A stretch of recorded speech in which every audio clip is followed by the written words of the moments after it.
Welcome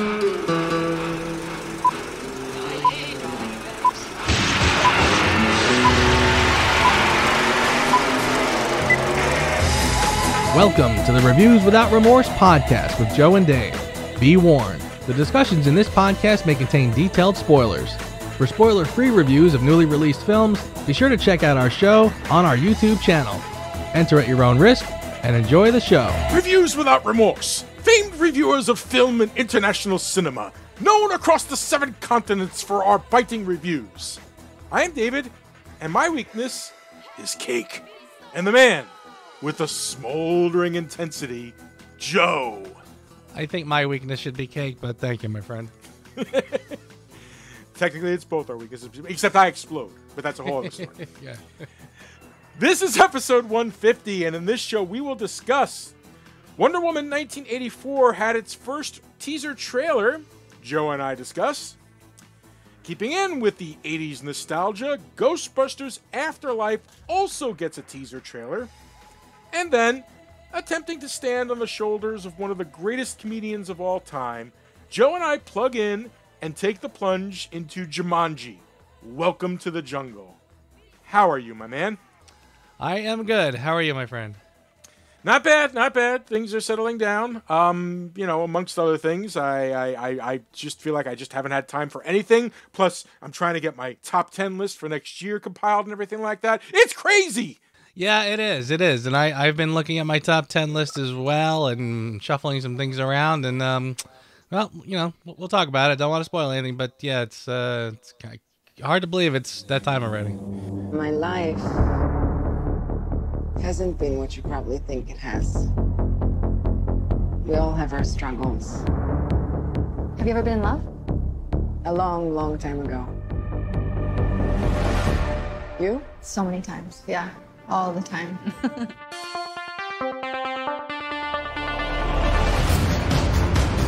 Is Wonder Woman 1984 that moment where the meme is obliterated? Let me explain what I mean. Let me try this out for size, okay? Right? In the early days of the internet, there was this funny prank that people used to play on people, where they'd be like, "Hey, look at this link. It's the latest trailer for such and such a movie, a big movie," and they'd click on the link.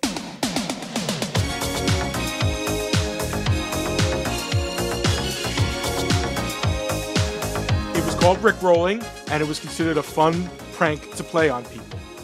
Well, one year at the Macy's Day Parade, they had like this weird float of puppets singing, and all of a sudden it acted like, oh my goodness, the float broke down, and all of a sudden the opening beats to Never Gonna Give You Up starts, and out comes Rick Astley, the actual Rick Astley, and he sings Never Gonna Give You Up right there at the Macy's Day Parade. And it was at that moment right there, where it was decided that particular meme was dead.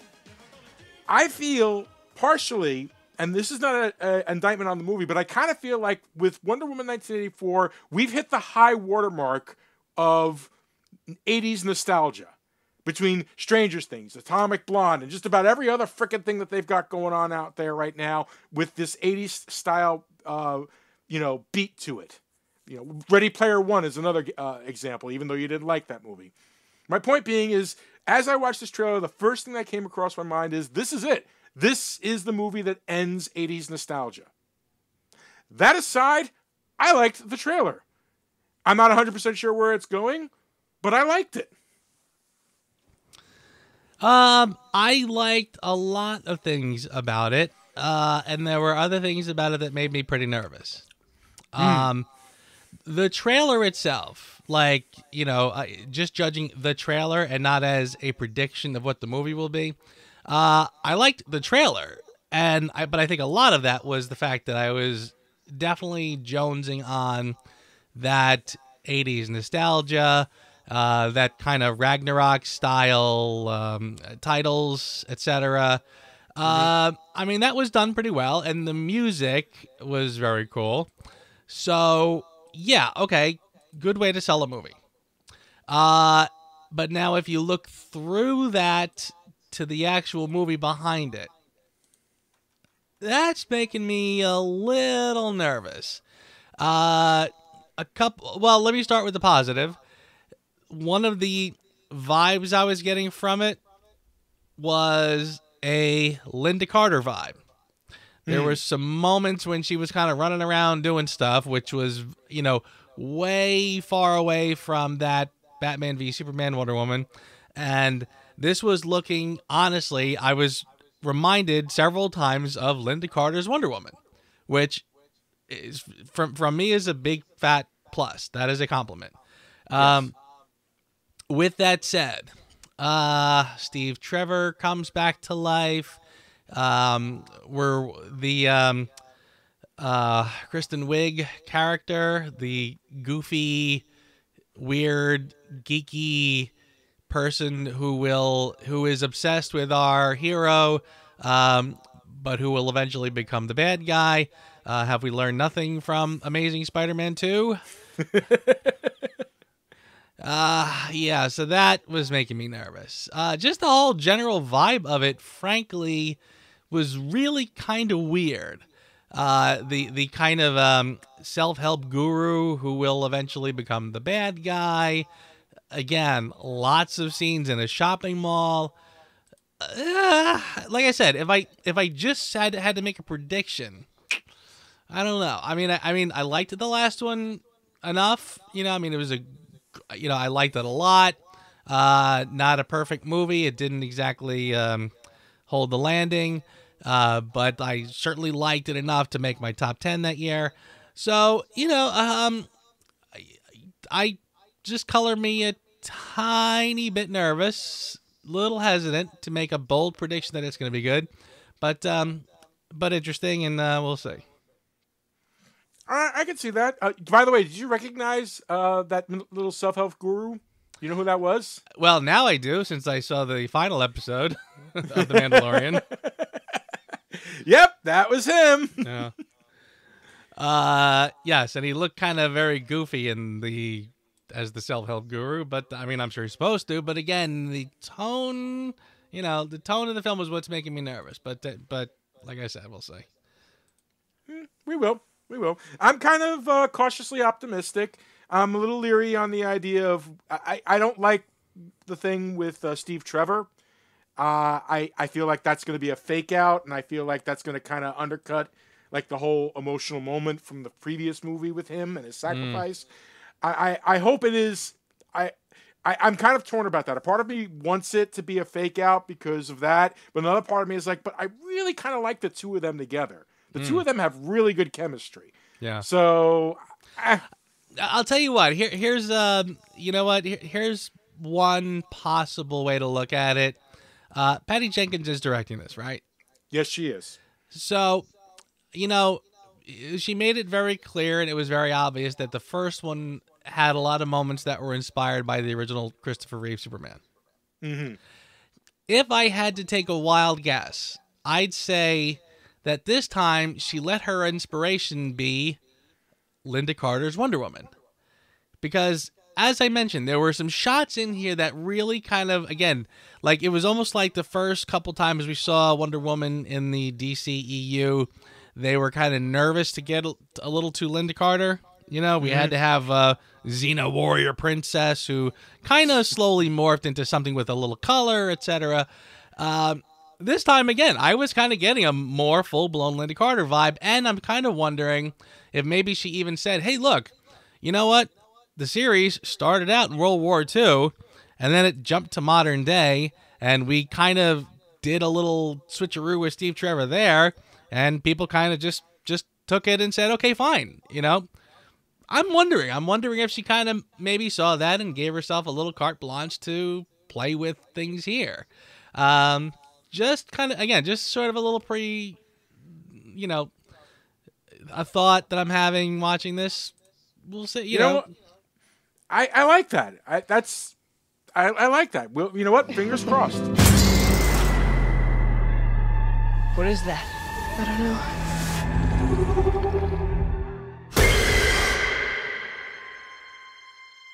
Somehow, a town that isn't anywhere near a tectonic plate, that has no fault lines, no fracking, no loud music even, is shaking on a daily basis. Under the dining table now! Hey, remember that one summer we died under a table? Cautious optimism is probably the first two words that comes to mind as I was watching the Ghostbusters Afterlife trailer. The story goes as follows. Jason Reitman was approached by Sony. Who the hell is Sonny? Sonny Liston, Sonny Corleone, who knows? Anyway, approached by Sony to make a new Ghostbusters movie. And at the time, Jason Reitman was leery to try to take that on. So he kind of just brushed it aside. And we all know what happened with Paul Feig and his version of Ghostbusters that came out, which basically was, reboot, whatever the hell. I don't even know what the hell the point of that movie was, even though we discussed it, but that's beside the point. Well, shortly after that movie tanked, it seems Jason Reitman got his courage, shall we say, and decided to step into his dad's shoes and has written and directed the Ghostbusters Afterlife movie, the trailer of which we are seeing here, with special guest appearance of Mike from Stranger Things and Ant-Man, of all people. And as I was watching, the one thing that I appreciated about it is it, unlike the first movie, which kind of barely had anything to do with the original, the one thing I appreciate is at least this movie is trying to be a full-blown sequel. That these characters are in some way related to the original guys. One of the things we had talked about, I'm going to give you full credit because you were the one that mentioned this and I hadn't thought about it the first time when I saw the trailer, but one of the biggest characters missing from this movie is New York. And I didn't think of it when I first saw the trailer, but the more I think about it since then, I'm like, you know what? That is very true. That New York was as big a character as the Ghostbusters themselves. And now they're off in some weird La La Land or whatever the hell. I don't know. I'm not 100% sure what to think. I'm being cautiously optimistic because there's elements about it that feel right, but then there's other elements that just feel way wrong. What's your feelings, Joe? Yes, I one of the first things that jumped out at me, when we saw the first photo that came out a long time ago, there was like a little mini video of the car sitting in the barn, whatever, under a blanket. And I didn't make much of it, but then when you saw the first full-blown trailer, it's like, oh wait, so they're gonna set this in Derry? Oh no, I mean they're gonna set this in Hawkins? Oh wait. I'm literally kind of looking at this going, we're really going to give it the It/Stranger Things treatment by setting it in small town USA. Okay, fine, I guess. I'm not going to knock it yet because maybe there are some things they can do in this setting that'll work better than just doing a part 3 in New York. And maybe they're trying to distance themselves a little bit from the 2016 version. So maybe they really want a clean slate and try something new and kind of reinvent itself. All right, but I don't know. Honestly, I really felt like there wasn't much in this that got me excited. Again,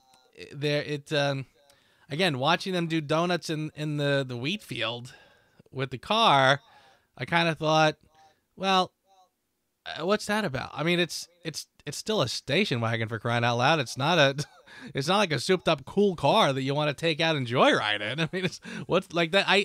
I was almost feeling like they were kind of missing the bigger points of a lot of what Ghostbusters was. Again, with that said, who knows?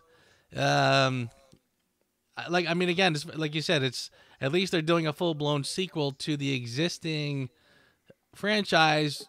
Yeah, good, but I'm not really recognizing it as such. So I almost feel like it's that little part of it that should excite me is not. So, hard to say. My son refers to this as Ghostbusters 4 because if you didn't know, technically speaking, there is a Ghostbusters video game with all the original actors in it that all of them considered to be Ghostbusters 3. I did, yes. I actually I think I downloaded the sample of that game and I couldn't get very far with it, so I never played the whole thing. But I do know what you're referring to. They just did a remaster of it, actually, which reminds me, I should have gotten that for Liam for Christmas. But that's another story. Yeah, no, I'm gonna be cautiously optimistic because you're right. They are trying to differentiate itself from the disaster that was Ghostbusters. So yeah, so we will see.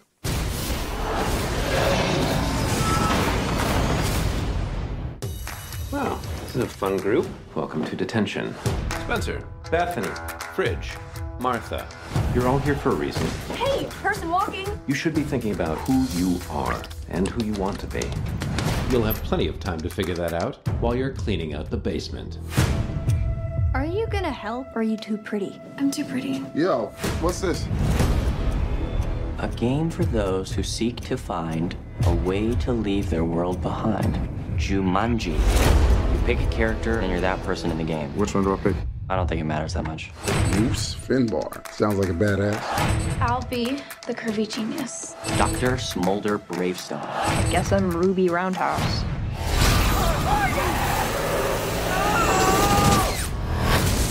4 teenagers are sucked into a magical video game, and the only way they can escape is to work together to finish the game. Written by Chris McKenna, Eric Summers, Scott Rosenberg. Based on a story by Chris McKenna. Based on the film Jumanji by Jonathan Henslaw, Greg Taylor, and Jim Strain. Based on the story Jumanji by Greg Taylor, Jim Strain, and Chris Van Allsburg. Based on the book by Chris Van Allsburg. Directed by Jake Kasdan. Jumanji. Welcome to the jungle. Well done, sir. Whew.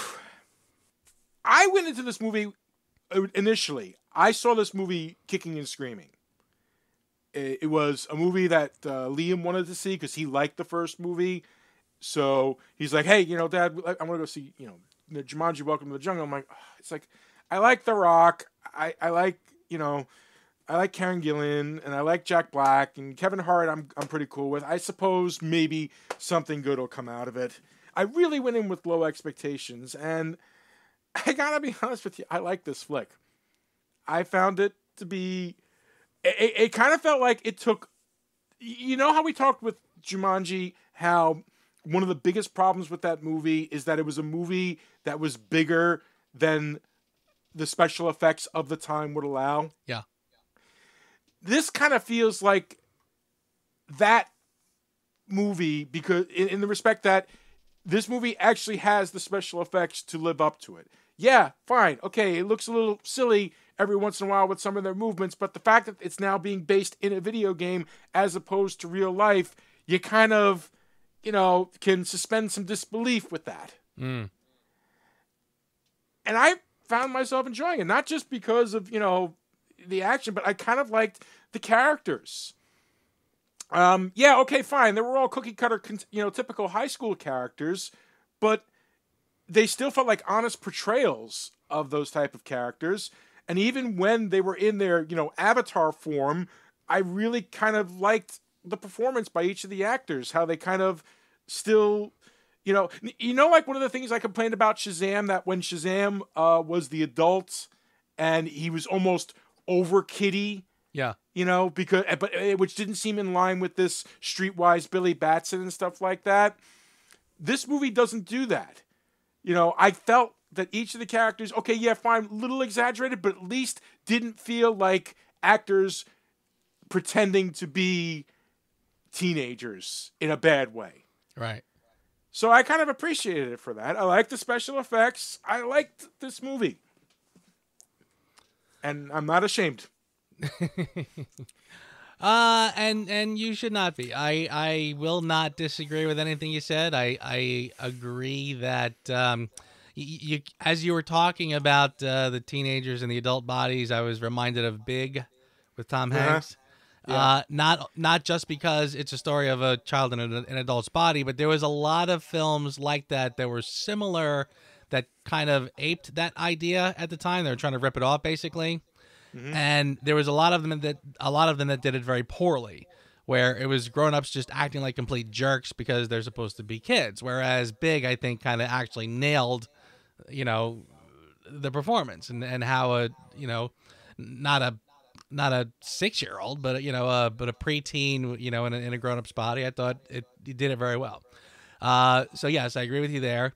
One of the things that really jumped out at me about watching this film, and if you remember last time when we were talking about the original, I said, I understand it's based on a book, but it's a book that I had no knowledge of. And as I was watching it, the thing that really impressed me was, boy, I feel like, in an era where we are constantly talking about franchises and reboots and remakes, that it was really nice to see something that, as far as I know, is totally fresh, totally original, and very unique. It was, on one hand, I wanted to say it was harmless, but on the other hand, there was some oddly dark parts of this film. But it made a pretty interesting little cocktail. That and the fact that I really enjoyed seeing Robin Williams again. But again, it was fresh, it was new, it was interesting, and yes, it was very limited by its special effects, very distracting, but still, again, just a very original concept, a concept that asked you a lot of questions that don't get answered, like what is the origin of this game, why does it want you to play it, etc. When I watched this one, Welcome to the Jungle, it was funny to me that I'm saying to myself, I'm essentially watching a sequel / reboot, yet it still has that freshness and uniqueness that the first one had. Primarily because we waited long enough that it's almost a wholly new concept. We went from a board game to a video game. The concept is still exactly the same, where the people who've unfortunately have decided to play the game are now trapped in this scenario that they have to get themselves out of, and it still sort of pays homage to the original and does actually serve as a sequel. It is not a reboot. It is a sequel to the original. So I think that's kind of interesting, that the fact that again, even though it is kind of a soft reboot sequel, it still feels oddly fresh. So yeah, props for the creators for kind of coming up with this or rediscovering it and pumping some new life into it. That is an excellent. Wow. I almost want to just go right to Who Asked You right from there. Because I kind of feel like, wow, that's perfect. Holy smokes. Good night, you've been working on your Siskel and Ebert.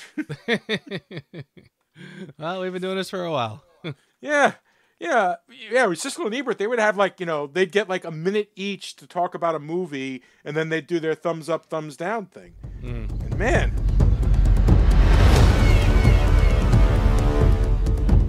Guys. Oh, V. Where's the rest of me?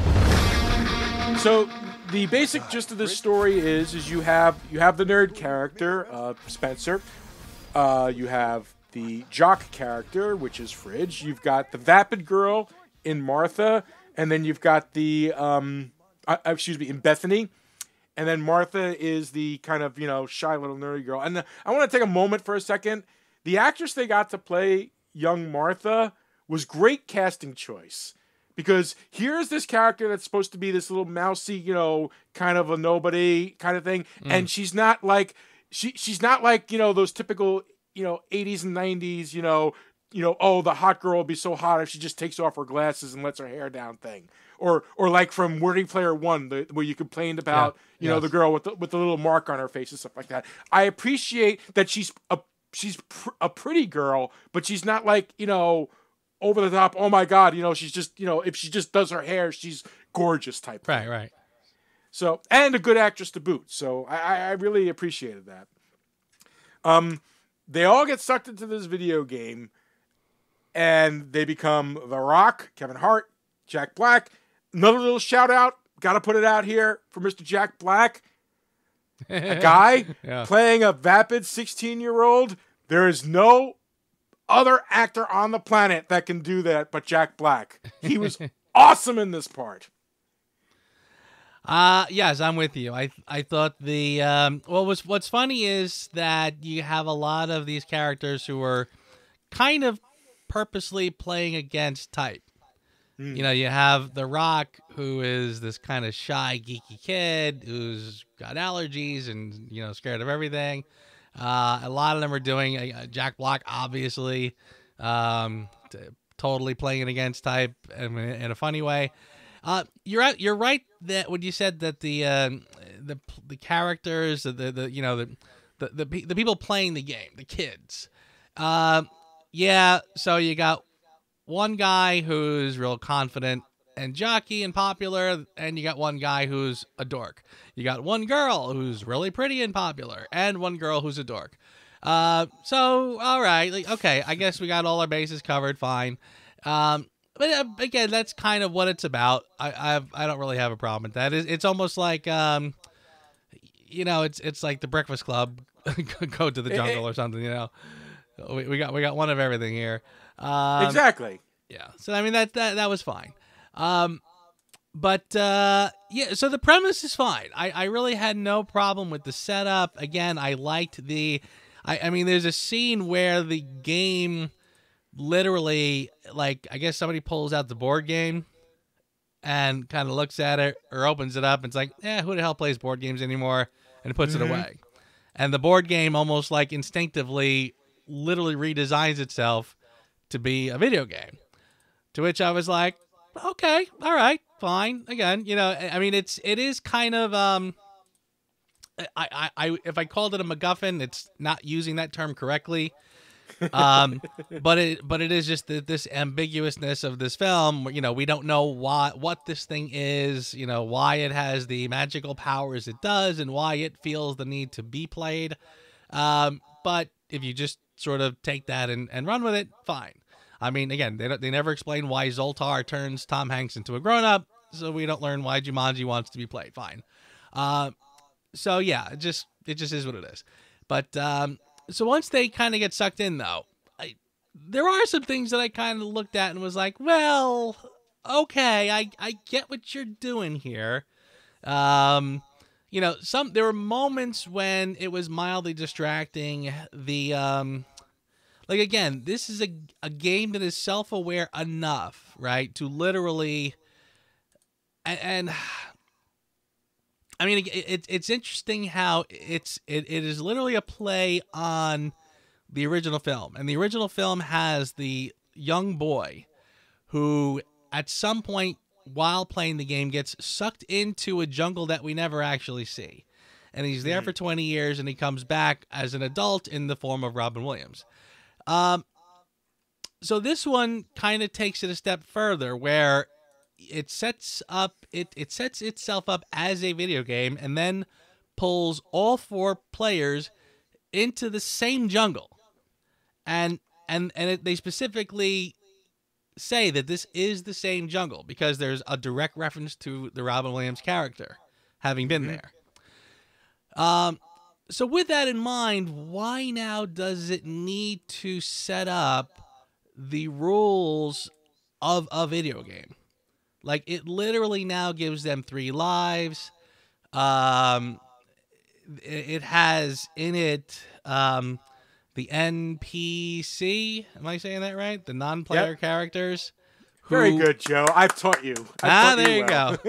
My gaming vernacular is growing by leaps and bounds. So they purposely have those type of characters who, again, only speak in a very limited, it can only say certain things. It can only do certain things. And, of course, if you've played video games, you know what that is and stuff. But again, if the game has these sort of godlike powers, and again, the jungle was there before it decided to be a video game. Makes me kind of go, so why then? Why does the game need to? I know the answer, because it makes for a better script if you have these little quirks, you know. But again, as I was watching the movie, I kind of was asking myself, I don't know, I'm not sure. I don't know if that makes logical sense. But anyway, and I'm also wondering, did Robin Williams have 3 lives when he was here? Probably not. So I kind of feel like, again, the game and the film, by extension, goes the extra mile to create those sort of parameters. Again, my brain was like, okay, whatever. But anyway, I spent a lot of time making a very simple... Yeah, dude, do you want to go work for CinemaSins, maybe? I mean, I'm not disagreeing with you. Yes, that's fine. But yeah, they're playing fast and loose with the rules. Absolutely. They're keeping a level of consistency, but not too great a level of consistency. But I think that's kind of okay. I think that works. I think that it's part of the whole point of the original was it's magic, and like the Force, it should never be explained. Okay? It's funny you went there, because I was actually thinking Star Wars popped into my mind as well as we were talking again. Yeah, it becomes a thing where it's like magic. It's like the Polar Express, which is another one of Chris Van Allsburg's books. Okay, it's about the magic, and if you try to put too much real world into it, it kind of falls apart on itself. Absolutely, because it's a ridiculous idea. What has to keep it together is it has to be engaging. The characters have to make sense. They have to be people you root for. The villain has to be threatening. And actually, this is one of the places that the movie does stumble. They have this wonderful character actor, Bobby Cannavale, in the part of Van Pelt. You know, Van Pelt was also the name of the bad guy in the first one as well. This is the modern version of it. And they literally basically only have him going around brooding. Like, just, you know, that little head down, eyes up thing with the hair and the mouth half open throughout the entire thing. Yeah. And it's like, that's what is your deal? What is it you're trying to do here? What is your motivation?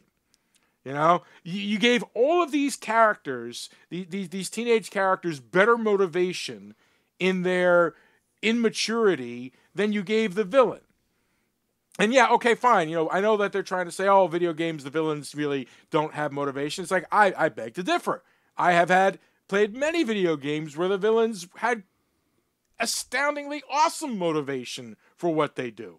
Not maybe Thanos level villain, but yeah, I look at the Bobby Cannavale character and I think, what a waste. You know, he is literally the 2-dimensional me bad guy. You know? You know what? I think I'm going to disagree with you there. I kind of feel like, you know what? As you're saying that, I'm sort of having flashes of movies that are similar, where they could have gone one of a couple ways. Well, one way is the way they went, where they kept the villain one-dimensional on purpose. Again, is this a video game that you would want to play in real life? Well, probably not. But I think it was smart of the film to keep it simple, because again, the villain is really the game itself, not so much the villain in the game. And one of the things they could have done, which I think would have been a mistake, is to have a situation where the villain in the game, who essentially is a non-player character, just a little more fleshed out, if they were going the way that you were saying, where they made him the more formidable opponent, they could have gone down the road where the villain also sort of becomes self-aware and realizes he's part of a video game. Kind of in that Last Action Hero vein. You know what I'm saying? And I kind of feel like that would have been a mistake. So I think it was probably wise just to keep the villains generic. And again, let the game itself be the obstacle that they have to overcome. And because by not focusing on that villain, you're allowing these characters to flourish and interact with each other. And again, this is kind of I made a reference to the Breakfast Club earlier. There's a reason why the principal in the Breakfast Club, he gets a little dimension, but not a lot, because it's really not about him. It's about the kids.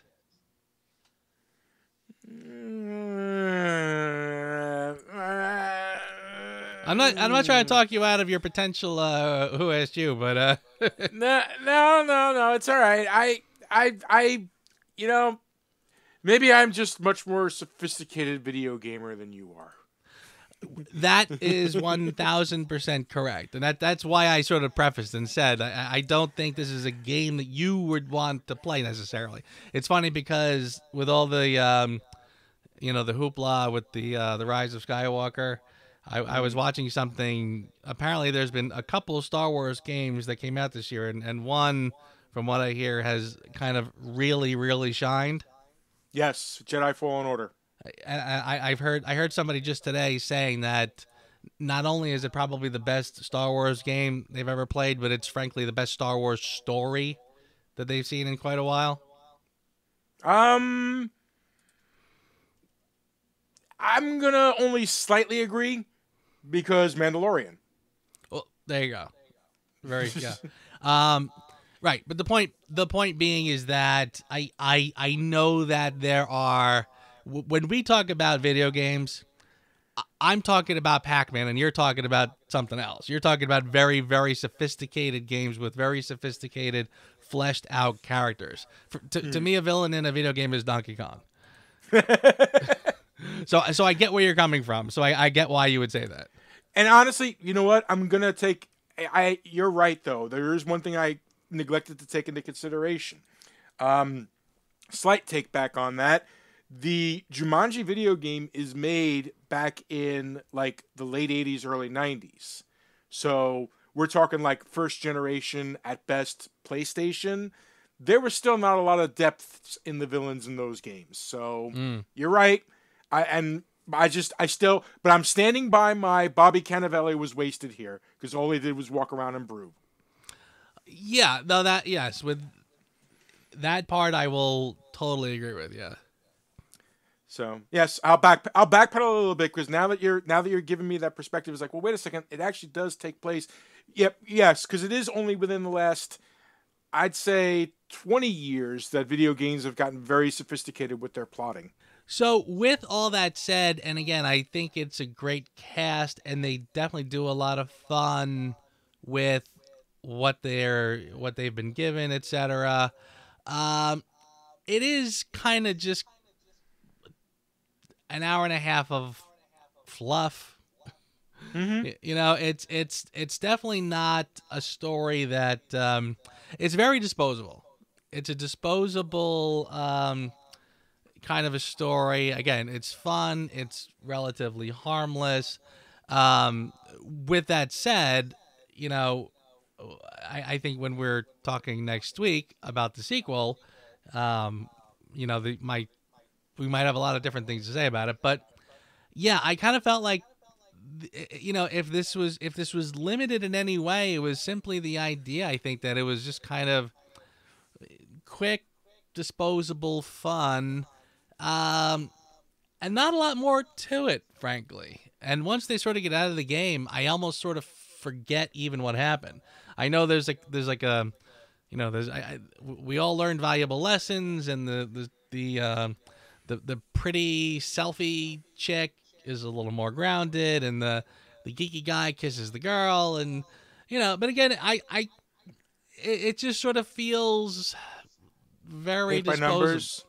Yeah, kind of paint by numbers. I kind of feel like once you get into the game, like, they're in the jungle, one guy gets eaten by a hippo, and there's stuff happens. They make their way into the village, and there's the very typical of video games. You know, figure out the puzzle and what we need and yada yada. And then we're someplace else. And again, I kind of feel like all the stuff that we're talking about in the positive has a lot more to do with the actual setup and the premise as opposed to the actual execution. You know, once you get into the groove of being there, etc., it all sort of just kind of fades into memory and becomes a big sort of CGI fest. And that's not a terrible thing, but again, it's just very disposable. The strength of the story is still the interaction of the characters. Like, I think probably one of the best parts is, you know, Jack Black's character, who again is the selfie beauty queen, etc., teaching the other one how to do like a seductive dance or whatever, or how to seduce how to flirt with the guards. Yeah. Which by the way is a little bit of a contradiction, I think, because again, and this is why my brain gets kind of snagged on the rules of the like, if she's flirting with NPC characters who've been set up to not really have much of a mind of their own, to have a very limited vocabulary, etc. Well, what's the point of the flirting? Like how are you going to, unless it is literally, and maybe I'm forgetting. Was that like one of her strengths or something? When you tap the thing and you saw your strengths and weaknesses, was there something in there about flirting or something or other? No, just dance fighting. Yeah, right. Which by the way, you know, whatever. Talk more about that next week. But I mean, honestly, when she's doing the flirting, I'm kind of saying to myself, like, but again, that's kind of like, I mean, again, if you know video games, if you walk up to NPC characters and try to interact, it all it does is show you the limitations of the game, because the characters just look at you like whatever, like zombies, and they don't do anything. So I kind of thought that whole thing was a little wasted. But again, what's fun about that is the interaction between the characters, the whole I'm going to teach you how to flirt stuff. So again, that was nice. That sort of stuff was fun. But it's almost like I feel like it's a much smaller film trying to get blown up into some big, massive, you know, blockbuster, when it really is just a tale of a couple friends talking and getting to know each other, frankly. Are you saying that this movie is basically a 21st century Stand By Me? Possibly. Because the more you describe it that way, it's like, what's a movie that's like that? And the first thing that popped into my head was, holy shit, Stand By Me. Wow. But you are right, actually. The charm of this movie has nothing really to do with the action sequences or the goals or anything along those lines. It's, you know, the handful of comedic moments. And I admit, I laughed my head off when Kevin Hart exploded. Because it was funny. Yeah. I did enjoy that little when he eats the cake and he's like, oh, wait.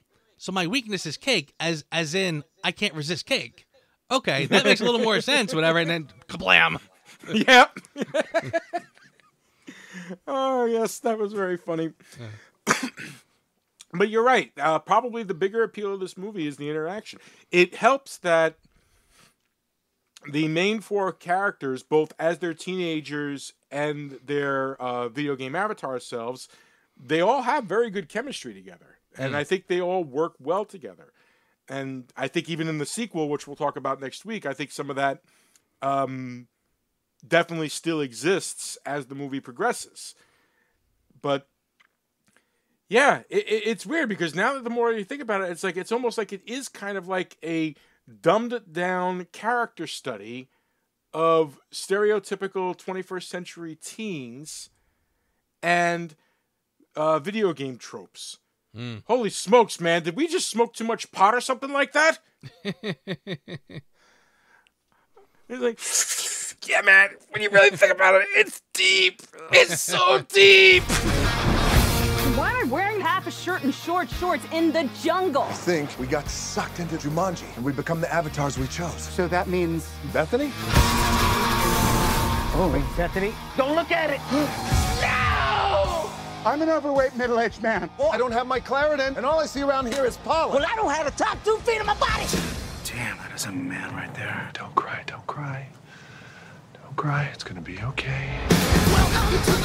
Yeah, I mean, I think you're hitting it on the head. And frankly, I mean, again, I will say this for this film, that at least they did not, at no point did they sound not believable. I mean, put it this way, if anybody was going to get just overly stereotypical, it would have been Jack Black playing the selfie chick.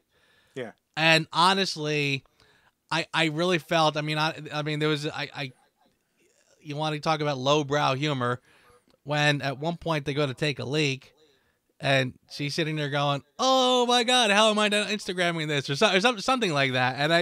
And again, I actually found it to be very believable what someone would say, what she would say in that situation without getting over the top and silly.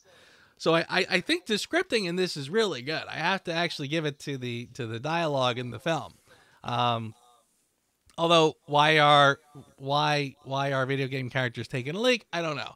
But again, that's yeah. I think that's sort of where my brain kind of kept getting caught, was like, again, you're talking about this game that has godlike power, you know? I mean, godlike powers enough to literally create, just from in the original, can conjure anything out of thin air. If you roll on a stampede going through your house, well, a stampede's going to just appear out of nowhere, etc. And again, this same godlike entity, which frankly kind of in some ways is reminding me of the Beyonder from the Secret Wars. You will never stop until there's a Secret Wars movie, will you? No, absolutely not. I will not. Yeah, I kind of felt like, with that in mind, if you can do anything, you were saying before how, well, early mid 90s, NPRs were very much like that, and they were NPCs were very much like that and very limited. But again, this thing can literally create a real world jungle where all the rules of life apply. These characters need to use the bathroom. So as over the top as they may be, they still kind of exist in a real world that has been created. So why create these other odd little limitations for them to have to sort of deal with? I see what your problem is. It's not necessarily the plotting or any of the other things. It's the fact that they're playing extremely fast and loose with the rules. At one point, for example, you mentioned the NPCs that she has to try to seduce before she dance fights with them. Well, why would these characters be subject to seduction when the guy giving out the mission stuff, Mr. Stoneheart, Nigel Billingsworth, and so on and so forth. Right. And that's all he does is repeat that over and over again. It feels like I could see your problem with it, because what it feels like then is that it's a movie that will adjust the rules, not to stick with the overarching rules. Because you could say that, yes, it is a godlike world, and but there are certain rules to follow. If every character followed the Nigel, NPC characterization, we probably wouldn't have as much of a problem. But the fact is that's flexible. And the fact that these characters, they got detailed enough just because they wanted Jack Black to be able to say, "Martha, come look at my penis." Right. These things can cause confusion and breakdown cinematically, especially if you sit back and think about it. The thing that works about this movie is that this type of conversation stuff is like days later. The movie has a charm to it that, as you're watching it, you're not thinking about it in those moments. It's afterwards. It kind of charms you in a respect because of the great characterization, the great actors that are working together and everything, that you don't think about the bigger picture stuff until after the movie is over. it's that magic. It goes back to my little, thing about magic, that sometimes you can watch a magic trick and be like, oh, wow. I mean, I know that wasn't real, but that really fooled me for a minute. And then a couple of days later, you could be like, oh, that's how he did it. And, that can happen. That can happen here. I personally, it doesn't detract from the movie for me, but it definitely puts kinks in its armor. This is a video game, which means we all have special skills. Why am I running so slow? That was so intense. I can't even with this place. Watch your step in here. All right, but this is Jumanji Part 2, technically. That's its number. I need your number. Boy, was that a stretch to get to that. I there is a part of me that is very tempted to give this an 8. Because again, I feel like it's a film that succeeds in everything it sets out to do, frankly. It's, as we said, even though this is technically I shouldn't even say technically, it is a soft reboot of something that came before. It still does it in a way that is very, very fresh and unique and very creative. And you want to talk about something that really does highlight the comic abilities of its actors. It's this. It really does allow these people, Jack Black, Kevin Hart, The Rock, and random cute girl, whatever her name is. Sorry. She's probably the only one in this cast that I kind of was like, yeah, I don't know who she is. And I almost felt like they probably should have brought in somebody a little stronger, like a full-blown Angelina Jolie character to basically recreate her Lara Croft bit. But again, the actors in this are so good. And again, they really do have charm and charisma. And again, all of them really do fire on all cylinders, and they really do their characters justice. Again, they are playing the parts of other people, if that makes any sense. But anyway, so yeah, all in all, I feel like it's probably worthy of an 8, but again, it's just kind of so damn forgettable and disposable that I kind of feel like I can't really quite go that high. So I think a 7 is probably a little more, a little more justified. So I'll go with a 7. I feel that's fair. I feel that's very fair. I also gave it a 7. I just enjoyed a lot about this movie. I enjoyed all the actors in it. I mean, it's hard not to like The Rock. The Rock is very personal and stuff, but it's also, there are a lot of times he can overpower the cast, and that doesn't happen here. And I feel that each of the actors have their moment to shine. Karen Gillan, unfortunately, doesn't get a lot because they kind of relegate her to, the dance fighting thing, and I kind of feel like she didn't really get much of her place in the sun. Although I felt that their interaction together when they were playing, Martha and Spencer, I thought was nice, and I thought felt more genuine. And I just adored Jack Black completely in this part.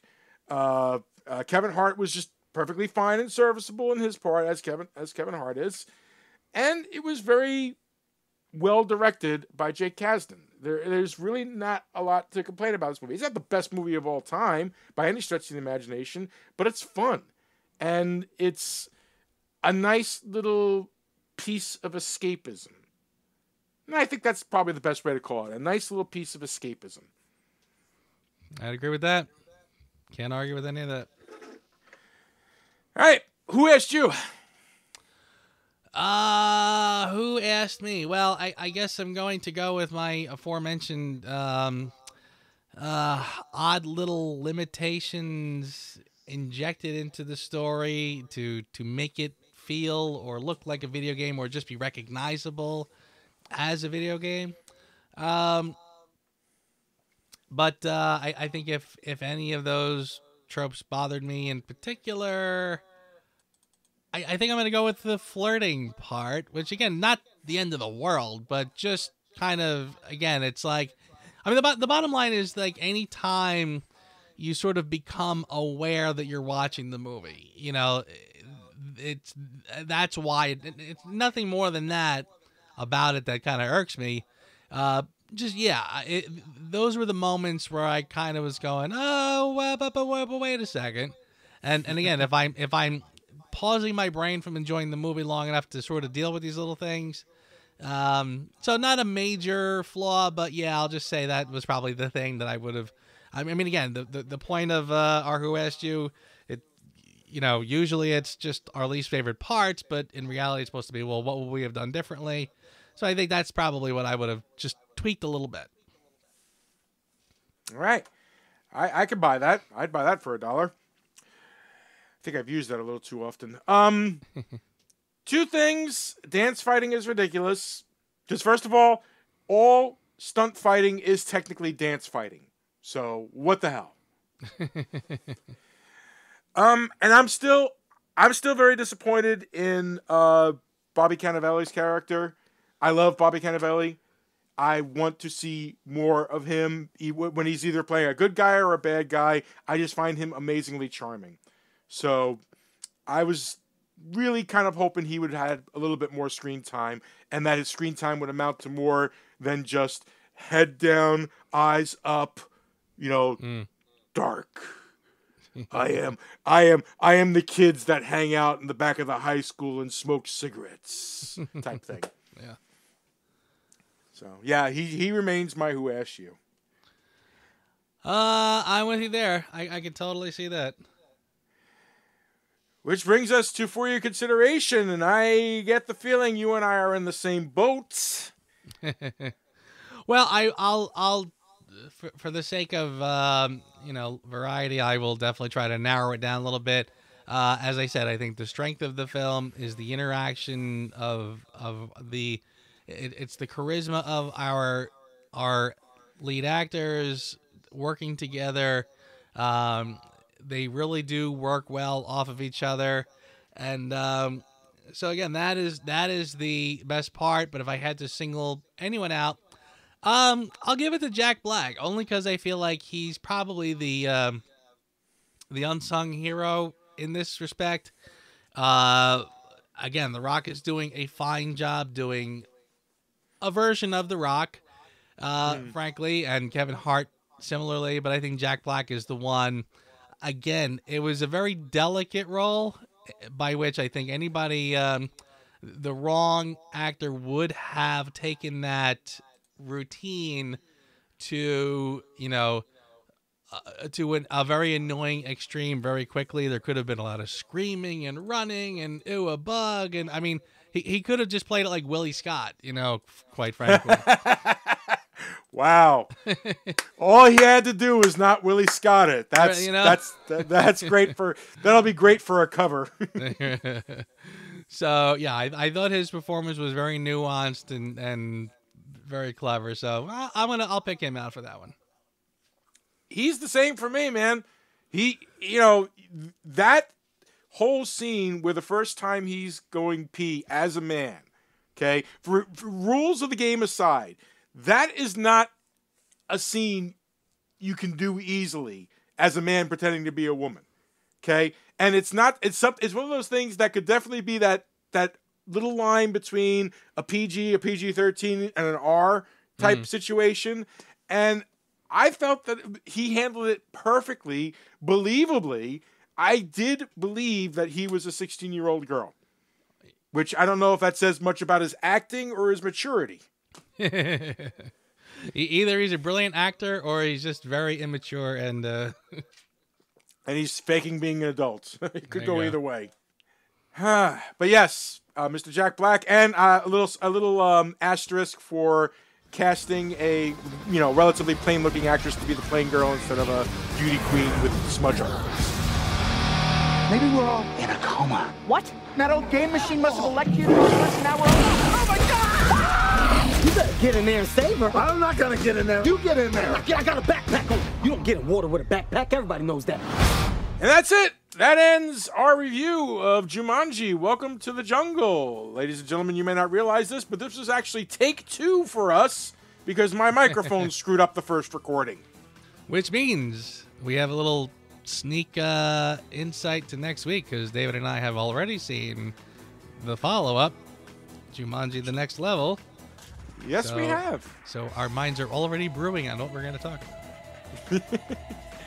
And we got a lot of news to cover. We still got to do Lethal Weapon and then our top 10s of 2019.